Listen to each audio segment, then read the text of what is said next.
এই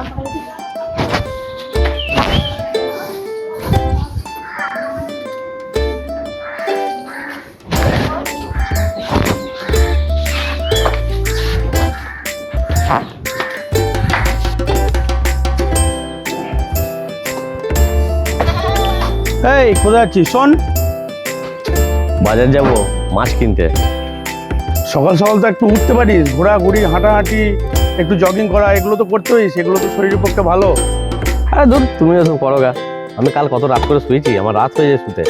সকালে উঠবো কি করে আমি? আমার দ্বারাই সব হবে না, তুমি করো। হ্যাঁ, তোর আর কাজ কি আছে? মস্তানি মেরে ঘুরে বেড়া, রাত করে ঘুমো, সকালে দেরি করে ওঠ, চিন্তা তো নাই, আমি তো আছি। এইভাবে চলে গেলেই হলো। আর সবসময় হাঁটি বকে যায়। বাদ দাদা।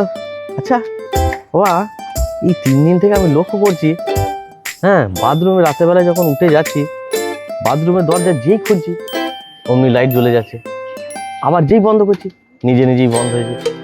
বাড়িতে ভূত ফুত কিছু আছে নাকি বলে দেখিনি? আমি তো বুঝতে পারছি না, কি ভূতুরে কাণ্ড। দরজা খুললে অটোমেটিক লাইট জ্বলে যাচ্ছে, লাইটটা কি জ্বালাই থাকছে? আমাদের বাড়িতে ভূত?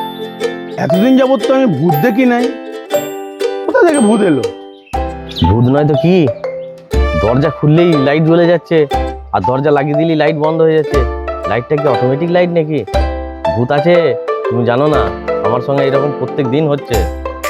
আচ্ছা, এইবার বুঝতে পেরেছি ফ্রিজের সামনে জল কেন পড়ে থাকে, ফ্রিজ খুললে মুতের গন্ধ কেন বেরোচ্ছে, এইসব কাণ্ড তুই করছিস।